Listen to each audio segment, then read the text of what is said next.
There's a new government in Alberta, and one of their first moves has been to attack young workers. Here's why that matters. So hey everybody, thanks again for stopping by. If this is your first time at the channel, please consider subscribing. It'll make sure that you see all my videos as soon as they go up. So there's a new government in Alberta, the United Conservative Party, which just won a big victory by getting over half the vote and well over half the seats in Alberta, and they ran on a pretty anti-worker platform. And while there's a lot of attacks that they're going to launch against workers and unions, one of the first moves they've made is to attack teenagers specifically. So in Alberta right now, the minimum wage is $15, and it's $15 whether you're 17 or you're 77. It doesn't matter. But under this new policy, which will go into effect this summer, people who are under the age of 18 and in school will be paid $2 an hour less than everybody else. It's blatant discrimination against young people, and the government is trying to make it about, we're helping young people find work, we're getting people that foot in the door, we're giving people essential life skills and workplace skills. But really, at the end of the day, it's a gift to the sorts of places that hire young people. Fast food restaurants, retail spaces, tourist venues, and on and on and on. It's a handout to employers who already pay low wages to begin with, and it's taking money out of the hands of young Albertans. And this is important because this is blatant discrimination. It's telling somebody that simply because of the age they are, they deserve a fundamentally lower minimum wage.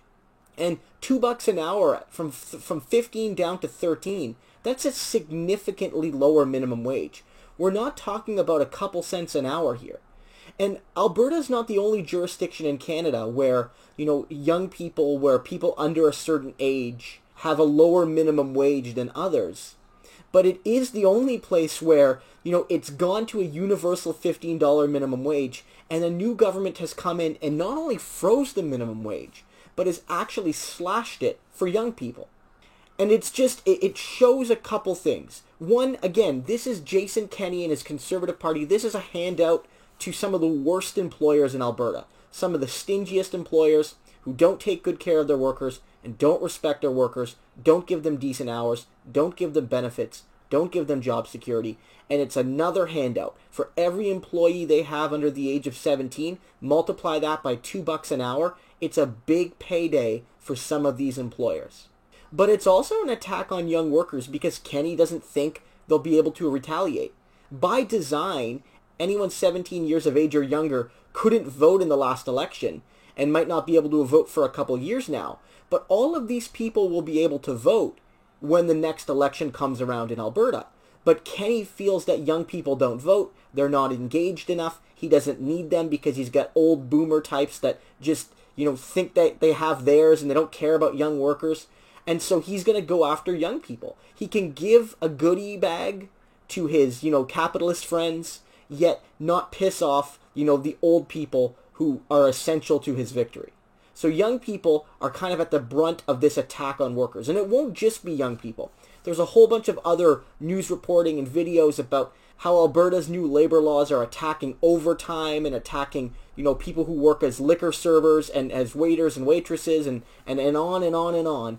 But specifically, the attack on young workers is the one that is most blatantly discriminatory, based simply on age and on nothing else. And this is all part of a bigger picture. It's not just about Alberta's youth minimum wage, and it's not even just about youth minimum wages in Canada and around the world. It goes to a fundamental reality, which is that young people today are going into workplaces and are not getting the same benefits and wages and job security and protections that their parents did. And in some cases, young people are going into workplaces and having fundamentally different work experiences than the people they're working next to. This isn't just the case of, things were better in the 70s or 80s. This is the case that you go into a workplace and you start at minimum wage, but people hired 10 years ago started at a higher wage than you. Or you go into a workplace and you don't have a pension, but the person who started 5 years before you, they have a pension. Or they have a secure defined benefits pension and you have a more insecure defined contributions pension. Or they have health and dental benefits and you don't. Or they have 3 weeks of vacation time after a couple years, and it takes you 10 years to get the 3 weeks vacation time. We live in an economy where it's harder and harder to find fulfilling work. It's harder and harder to find secure work. It's harder and harder to find dignified work. It's harder and harder to find work that is related to your educational studies. And this is a generation, the millennial generation, that is more educated than any other generation in the history of our species. But the reality is, the jobs just aren't there. Or if they are there, they're precarious, they're contract, their minimum wages are lower, or the benefits are lower. And it creates a situation of lower expectations. The goal of the business lobbies that do this is to divide workers so that young workers fight with old workers, and it's to lower expectations so that the next generation of working people, whether they work with their hands or with their brains, whether they're blue collar or white collar, it doesn't matter, the next generation of working people don't expect things like pensions and vacations and, secure employment and dignified, employment. They don't want you to accept that. Like Bill Morneau, the Liberal finance minister, Justin Trudeau's finance minister, has said, young people should not expect a secure place of employment. They should embrace the job churn. So it's almost to say, my generation, we got to have the opportunity, at least if we wanted it, to have the sort of job that you could take care of your family with and have that job for 20, 30 years. You guys, you don't deserve that. You shouldn't expect that. That's unreasonable for you to want what we had. And so when you start at this level, when you're talking to kids who are 14, 15, 16, 17, getting their first job at McDonald's or Tim Hortons or, at a golf course or what have you, and you tell them your work is fundamentally worth less than others, you're already priming the pump to tell them that this is what they should expect going forward. That when they get their first quote-unquote adult job, that they should expect to be paid less than the adults quote-unquote in the room. That they should expect not to have the same pensions and benefits their parents had, even though they have much more education and qualifications than their parents had. Look, the reality is, this is a big attack on young workers. But it won't just hurt young workers, of course. We know that. Jason Kenney might think he can go to others, everyone who isn't 17 or younger, and say, look, this is just those kids, they live in their parents' house, they don't need the money, etc., etc., etc. Mostly lies, frankly. It's not just mistruth, it's lies. These kids often need money. They need money for saving for school. Sometimes kids have to help their parents, put food on the table. We don't want that to be the case, but it is the case. But the reality is this is going to hurt people. This is going to hurt that 18-year-old who all of a sudden is just going to get fired and they're going to get replaced by a 16-year-old who can be paid $2 less. This is going to affect seniors who maybe want a part-time job and won't be able to get one because young workers will make fundamentally less wages than they will. This is going to lower the aggregate wage in society because employers are going to use this as a general tactic to put downward pressure on wages.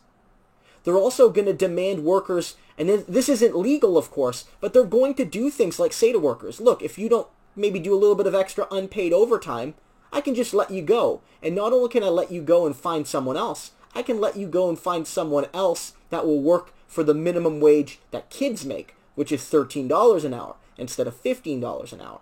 So this isn't just an attack on young workers. It's primarily an attack on young workers both now and as they grow up. But it's an attack on everybody who works for a living, which is the vast majority of us. And it's a benefit for the small portion of people that are part of the capitalist class. So what's the solution here? I think the solution is more intergenerational solidarity among workers. We need support from boomers. We need boomers, the elderly, older Gen Xers even. We need you to vote for young people. So many people out there are concerned about the futures, their grandchildren or their children or their nieces or nephews. What will happen when my son or daughter can't get a good job? What will happen when they can't afford to rent a place, let alone buy one? What will happen when they can't afford to live in many of the cities in Canada where there are actually jobs? What's going to happen? And yet, when you vote in governments like the United Conservative Party, who attack young workers through fundamentally discriminatory wage decreases, or you even elect liberal governments who tell young people to embrace precarity for the rest of their lives, you're sending a message clear as day to young people that you either don't care about them or that you care about them so little that you're willing to put their interests, their future, way down your list of priorities when you mark your ballot. We need older workers to show solidarity for us. Some unions have done this. Some unions have gone on long strikes to defend the rights of young workers who aren't even members yet. The postal workers did this. The United Steelworkers did this. Some unions, I won't name names, have rolled over and just handed away the future of young workers just so they could protect, the privileges of the existing membership. We need the leaders of today, and young people are leaders, don't get me wrong, but the key institutions, our governments, our unions, our the businesses, corporations, universities, etc., etc., etc., they need to put forward a program that recognizes that young people need security. Young people need security because it's the right thing to do.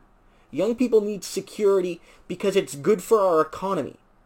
Young people need security because, selfish as it is, who the heck is going to buy your house if no one can afford to buy houses? So if you want a robust intergenerational economy, you need to build the pattern for that now by not allowing young workers at 15 or 16 to be discriminated against, or have a situation where you don't get dental benefits if you were hired after 2010.